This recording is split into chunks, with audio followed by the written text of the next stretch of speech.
brief story of what's happened to Australia in an international context through the Great Crash. The rest of the developed world saw quite a big diminution of emissions, largely through as a result of the decline in economic activity, but a continued decline in the energy intensity of growth and the emissions intensity of emissions.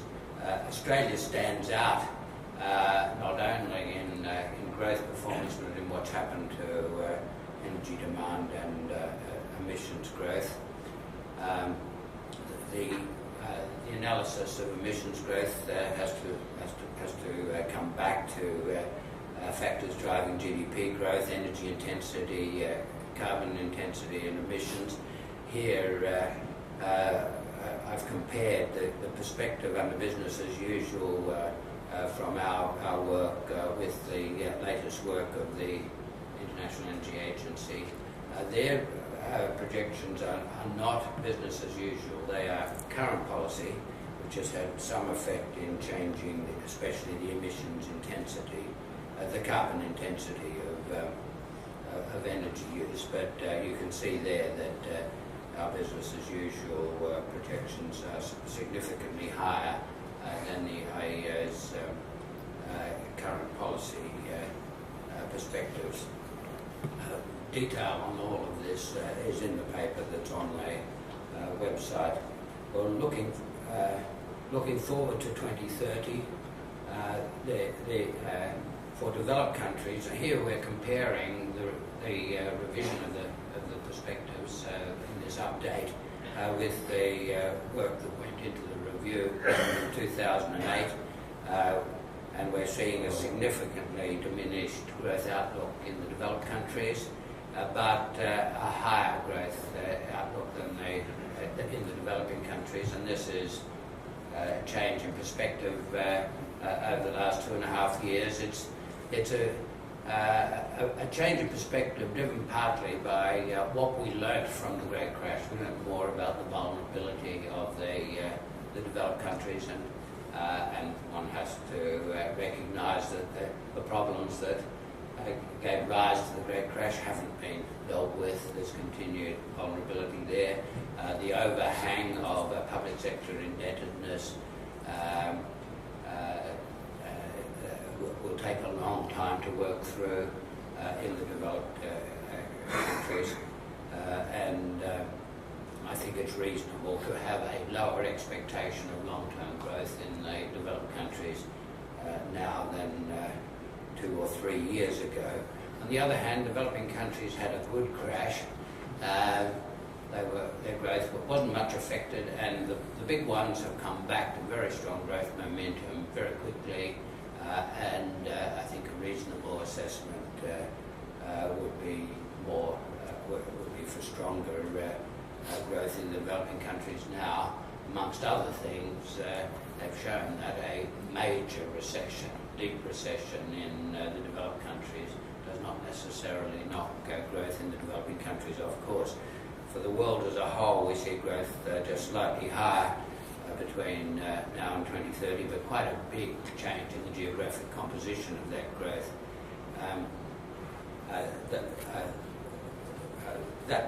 That difference in perspective follows through into projected energy use, whereas we saw output for the world as a whole being slightly higher than it looked 3 years ago, the outlook for growth in energy is a bit less, and similarly for emissions growth. Here you see under business as usual, no effect of mitigation, the rather dramatic effect that growth in China will have on the composition of global emissions. India also quite an important story, becoming a much bigger factor in the global story, with the developed countries becoming much less important. Just one caution about this. We haven't reworked in a rigorous framework, analytic framework, the other developing countries, and so there's only small growth in share in emissions there. That is almost certainly underdone because there has been, on any reasonable perspective, an upgrading of expectations of growth in other developing countries through this period.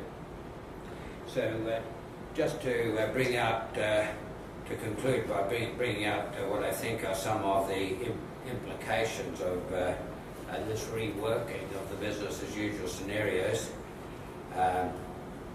The decline in emissions and expectations of emissions growth in developed country in the aftermath of the Great Crash makes it easier for them to achieve announced mitigation targets. But this easing of demands on emissions in developed countries is fully matched by increased demands from developing countries. The arithmetic of greater concentration of anticipated global emissions growth in the developing countries points to the need for earlier and stronger constraints on emissions in developed and developing countries alike. There are two small points of light in the underlying emissions reductions challenge, which are discussed in the main paper. One important driver of emissions, global population growth, has been gradually easing over the past several decades in response to rising living standards in the developing world, augmented in China by strong antenatal policies. The acceleration of economic growth in developing countries in the early 21st century holds out prospects for further reductions in fertility and population growth. One variable we know works with population is rising living standards and the improved education, improved nutrition, the better health services that go along with that. However, the main effects of lower population growth on emissions is realised only in the long distance future, and the global mitigation task is an urgent one. A second small piece of light that's not worked into the emission scenarios is that there's been a surprising expansion of global gas reserves in the United States and in many countries, and this creates an opportunity for greater reductions in emissions intensity of energy use than anticipated in the business as usual projections through gas replacing more emissions intensive coal. Of course, it can't be the long-term solution to a mitigation challenge, but it can be very helpful in the transition. And Stephen Kennedy and I were in Washington a couple of weeks ago, and this seems to be a very large factor influencing decisions on future energy use in the United States. Something similar is happening in Australia. Ours will be exported, so paradoxically, the huge discoveries of coal gas methane in eastern Australia will probably raise the cost of gas to ordinary Australians because it becomes an export product and the price becomes export parity instead of the domestic price. But for the rest of the world, it will make gas cheaper than it had been. And this is partly driven by new technologies in the United States and Australia, in the Middle East and in other countries. The emissions growth outlook is especially challenging for Australia, a world in which our business as usual emissions growth is strongly upward, but other developed countries have flattened right out, is a hard world for us to explain ourselves in. We've got not only a mitigation challenge, but a diplomatic challenge. You probably saw the projections of Australian emissions out to 2020 that the Department of Climate Change put out a couple of days ago. These aren't business as usual. These are embodying current policies with the renewable energy target and other policies having quite a large effect, and yet still the projections show 2020 emissions being 24% higher than 2000 emissions. The big driver is the expansion of the resources sector, which is hugely energy intensive. So that's the baseline for Australia. Very different from the revised baseline for the developed world as a whole, which would show a pretty flat expectation of emissions, even under business as usual. And the Australian projections were slower than business as usual because of the effects of different of existing policies. So we stand out as the developed country whose anticipated business as usual emissions growth bucks the general tendency of developed countries, largely as a result of the expansion of the relative role of the resources sector. This will not be easily understood by other countries. It's likely to bring Australian mitigation policy under close scrutiny. Thanks, John. And